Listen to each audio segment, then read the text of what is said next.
ನಂಜನಗೂಡಿನ ಸರ್ಕಾರಿ ಪ್ರಥಮ ದರ್ಜೆ ಕಾಲೇಜಿಗೆ ನೂತನವಾಗಿ ಪ್ರಾಂಶುಪಾಲರಾಗಿ ಆಯ್ಕೆಯಾಗಿ ಕರ್ತವ್ಯ ನಿರ್ವಹಿಸುತ್ತಿರುವ ಪಿ ಶಿವಣ್ಣ ಅವರಿಗೆ ಹಿರಿಯ ವಿದ್ಯಾರ್ಥಿಗಳ ವತಿಯಿಂದ ಅಭಿನಂದನಾ ಕಾರ್ಯಕ್ರಮ ನಡೆಯಿತು.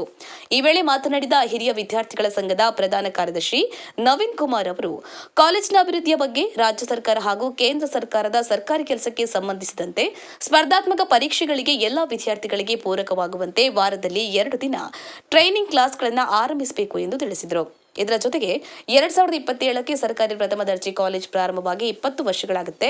ಅದರ ಪ್ರಯುಕ್ತ 20ನೇ ವರ್ಷದ ವಾರ್ಷಿಕೋತ್ಸವ, ಸ್ನೇಹ ಸಮ್ಮೇಳನ ಮತ್ತು ಗುರುವಂದನ ಹಾಗೂ ಪ್ರತಿಭಾ ಪುರಸ್ಕಾರ ಕಾರ್ಯಕ್ರಮಗಳನ್ನು ರೂಪಿಸಿಕೊಳ್ಳುವ ಮೂಲಕ ವಿದ್ಯಾರ್ಥಿಗಳಿಗೆ ಉತ್ತೇಜನ ನೀಡಬೇಕು ಎಂದು ತಿಳಿಸಿದರು.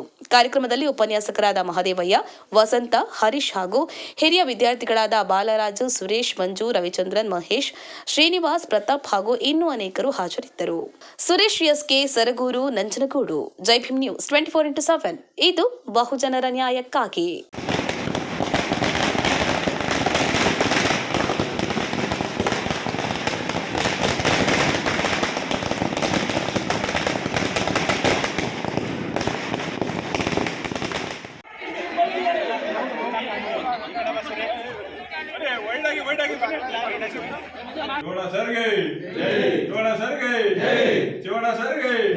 ಹೀಗೆ ಸೀಮಿತ ಆಗಬಾರ್ದು.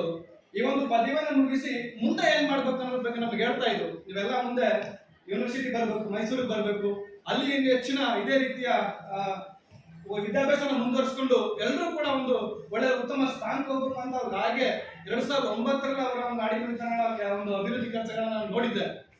ಸರ್ ಬಗ್ಗೆ ಹೇಳೋದಾದ್ರೆ, ಮೂಲತಃ ನಮ್ಮ ರಾಜ್ಯದ 2 ರಾಜ್ಯಗಳಿಗೆ ಗಡಿ ಹೊಂದ್ಕೊಂಡಂತ ತಮಿಳುನಾಡು ಮತ್ತು ಕೇರಳ ರಾಜ್ಯಕ್ಕೆ ಗಡಿ ಹೊಂದ್ಕೊಂಡಂತ ಗುಂಡ್ಲುಪೇಟೆ ತಾಲೂಕಿನ ಉಳಿಗರ ನಾಡು ಗುಂಡ್ಲುಪೇಟೆ ತಾಲೂಕಿನ ಒರೇಲ ಗ್ರಾಮದಲ್ಲಿ ಜನಿಸಿ 5ನೇ ತರಗತಿವರೆಗೆ ಅಲ್ಲೇ ವಿದ್ಯಾಭ್ಯಾಸ